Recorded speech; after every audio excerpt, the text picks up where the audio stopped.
예레미야애가 8번째 시간입니다. 오늘 말씀은 예레미야애가 5장 1절부터 22절 말씀입니다.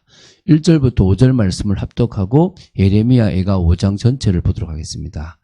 자, 예레미야 5장 1절부터 5절 말씀을 한 목소리를 합독하도록 하겠습니다. 여호와여, 우리가 당한 것을 기억하시고 우리가 받은 치욕을 살펴보옵소서. 우리의 기업이 외인들에게, 우리의 집들도 이방인들에게 돌아갔나이다. 우리는 아버지 없는 고아들이오며 우리는 어머니 없는 과부들이니 우리가 은을 주고 물을 마시며 값을 주고 나무들을 가져오며 우리를 뒤쫓는 자들이 우리의 목을 눌러싸우니 우리가 기진하여 쉴 수 없나이다. 주여. 이제 예레미야애가 마지막 장인 5장을 봅니다. 5장 역시 전체가 한 문단으로 이루어져 있고요. 패망의 심판으로 인해서 고통을, 너무나 심각한 그 고통을 여호와께 호소하였고요. 선민의 회복을 위해서 간구한 내용입니다. 이 제5편은요, 앞선 4편과 좀 구별된 독특한 특징이 있습니다. 첫 번째가 4편의 시들은 백성을 향한 진술, 세상을 향한 진술과 하나님을 향한 진술이 이렇게 함께 있는 반면에 이 제5편은요, 오로지 하나님을 향한 진술, 기도가 되어 있다고 보시면 되고요.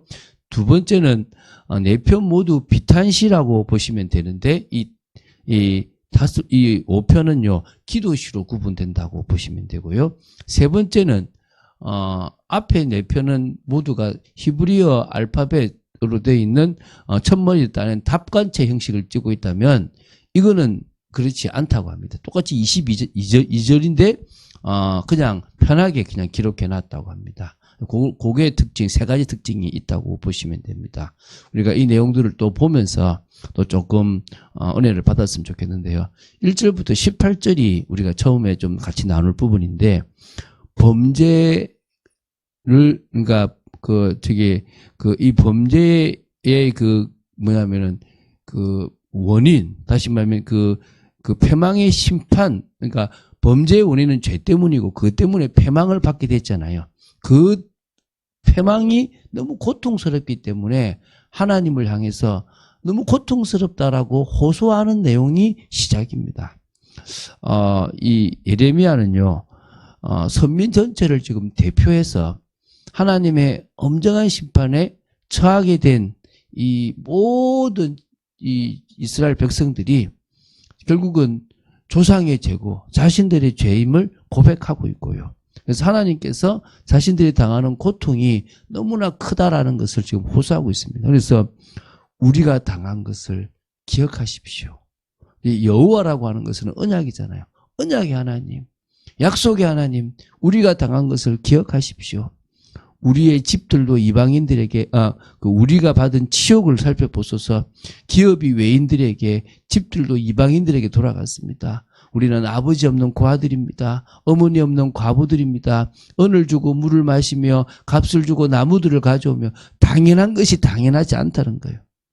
물도 이제는 뭡니까? 나무도 돈을 줘야 되는 거예요. 우리를 뒤쫓는 자들이 우리의 목을 눌러싸우니 우리가 기진하여 쉴 수가 없는 상황입니다. 그러면서도 이제 6절에 보면요, 우리가 애굽 사람과 아수르 사람과 악수하고 양식을 얻어 배불리고자 하였나이다. 이 얼마나 어리석습니까? 하나님을 바라봐야 되는데 우리의 조상들은 범죄하고 없어졌으며 우리는 그들의 죄악을 담당하였나이다. 종들이 우리를 지배하며 그들의 손에서 건져낼 자가 없나이다. 광야에는 칼이 있으므로 죽기를 무릅써야 양식을 얻사오니 굶주림의 열기로 말미암아 우리의 피부가 아구기처럼 검으니이다. 너무 힘들다 이거죠. 그러면서 11절에 대적들이 시온에서 부녀들을, 유다 각성에서 처녀들을 욕보였나이다. 막 비참한 일들이 벌어지는 겁니다. 지도자들은 그들의 손에 매달리고 장로들의 얼굴도 존경을 받지 못하나이다. 청년들이 맷돌을 지며 아이들이 나무를 지다가 엎드러지오며 노인들은 다시 성문에 앉지 못하며 청년들은 다시 노래하지 못하나이다. 우리의 마음에는 기쁨이 그쳤고 우리의 춤은 변하여 슬픔이 되었사오며 우리의 머리에는 면류관이 떨어져 싸우니 오호라 우리의 범죄 때문이다. 하나님이 딱 씌워주신 그 면류관이 떨어졌어요. 뭐 때문에요? 범죄 때문에. 이러므로 우리의 마음이 피곤하고 이러므로 우리 눈들이 어두우며 시온산이 황폐하여 여우가 그 안에서 노나이다.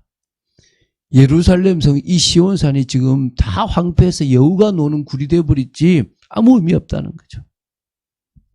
지금 이렇게 지금 전락했던 부분을 호소하고 이 정도로 지금 고통, 여자들이 치욕을 당하고 돈을 주고 먹을 것을 사야 되고 너무너무 고통스럽다 이거죠.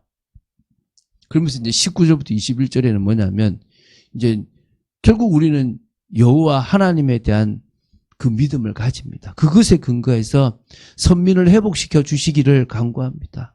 그러니까 여호와의 영원하심을 고백하고 그 버려두신 선민을 돌아봐 주시고 회복시켜 주시기를 간구하는 겁니다. 여호와여 19절입니다. 주는 영원히 계시오며 주의 보좌는 대대에 일어나이다. 여러분, 하나님은 영광받기 원하세요. 하나님은 우리를 통해서 찬양받기 원하세요. 가장 힘들 그 상황에 이제 말하고요. 진짜 찬양하세요. 당신이 진짜 왕이십니다. 당신이 진짜 하나님이십니다. 당신만이 능력자이십니다. 저는 몰랐습니다. 그래서 내가 방식대로 내가 원하는 방식대로 해왔지 하나님이 원하시는 방식대로 하지 못했습니다라고 고백하세요. 주께서 어찌하여 우리를 영원히 잊으시오며 우리를 이같이 오래 버리시나이까. 잊지 않죠. 지금 잊지 않겠다고 하셨는데 왜 잊어버린 것 같이 됐고 우리를 왜 이렇게 지금 오래 버리시나이까. 여러분이 당하는 어려움이 왜 오래되는 것 같습니까? 여러분은 오래돼 보여도 하나님은 더 오래될 시간을 단축하신 거예요.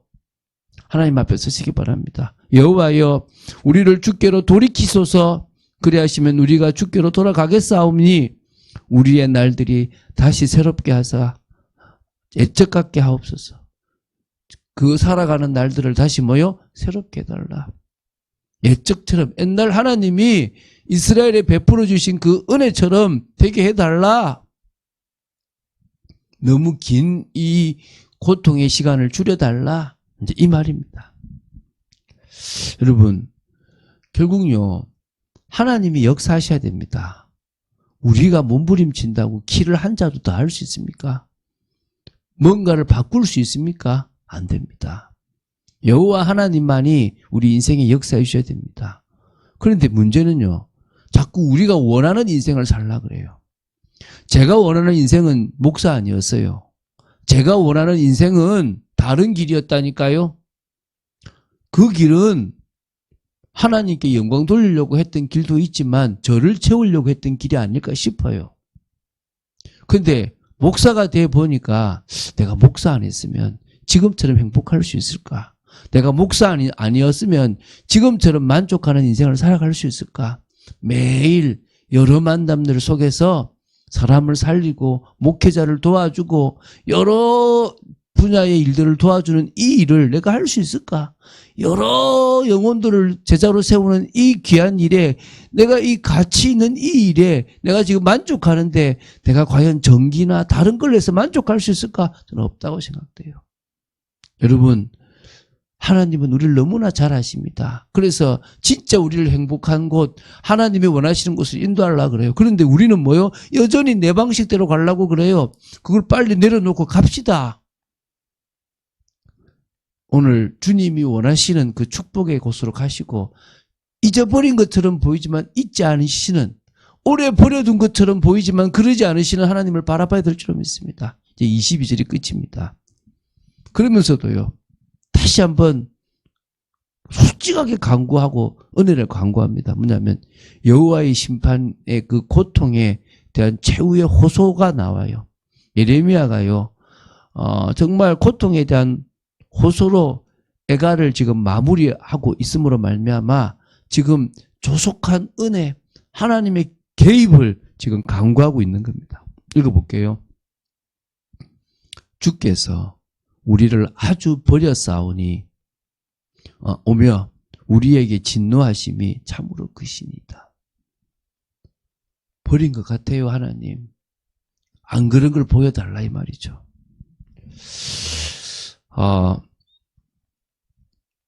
우리가 어려움에 처하고 징계 가운데 있다고 할 때 우리는 어떤 자세를 취해야 됩니까?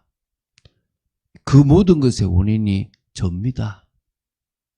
하나님이 원인이 아니라 저 사람에겐 더 복을 주시고 나는 아닌 것 같은 게 아니라 그 모든 것의 원인이 저에게 있고 제가 하나님과 방향 맞추지 못해서 일어난 일입니다. 어떤 의미에서는 제가 만들어낸 일임을 고백합니다. 하나님, 오늘 이 시간 은혜를 내려주십시오 라고 하는 중심이 있어야 될 줄로 믿습니다. 그래서 우리의 연약한 모습을 자백하고 하나님의 은혜 아니면 안 된다는 사실적인 고백과 나는 하나님 앞에서 은혜로 살아가는 한 사람이 되기를 원합니다라고 할 때 하나님 주실 줄로 믿습니다. 그 시작이 성령의 역사예요. 성령의 역사가 응답의 시작이라니까요. 우리는 우리 앞에 문을 여시고 우리 앞에 물질을 주시고 우리 앞에 사업이 잘 되게 하는 게 응답인 줄 아는데 아니에요. 진짜 응답의 시작은 뭐라고요? 성령이 우리에게 역사하시는 거예요. 성령의 역사하심으로 말미암아 우리의 강팍한 마음이 부드러워지고 우리의 잘못도 알아지고 하나님 앞에 믿음으로 서게 되고 그러면서 성령의 충만함을 속에서 이제는 믿음의 도전을 해 나가면서 이제 하나하나씩 회복해 나가는 겁니다. 앞에 있는 회복을 기대하지 마시고 참응답으로 뭘 기대하시라고요? 성령의 역사. 그 역사를 기대한다면 시작인 겁니다. 여러분 정말 전도하고 싶습니까? 여러분 정말 영혼을 살리는 일에 쓰임받고 싶습니까? 어떤 의미에서 아닐 수 있잖아요. 왜 그렇습니까?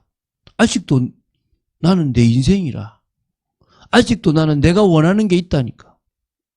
하나님 그것부터 내려놓습니다. 그것부터 주님 앞에 내려놓습니다라는 고백이 진정으로 돼야 될 줄로 믿습니다.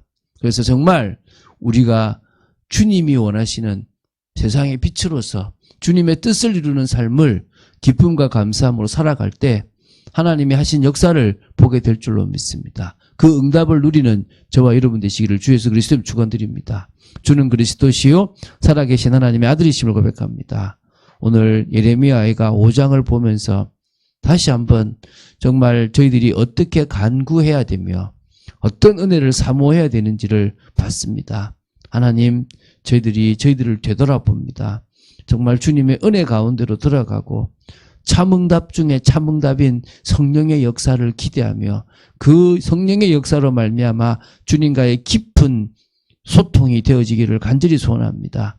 저희들을 붙들어 주시고 인도하여 주시옵소서. 주 예수 그리스도 이름으로 기도드립니다. 아멘.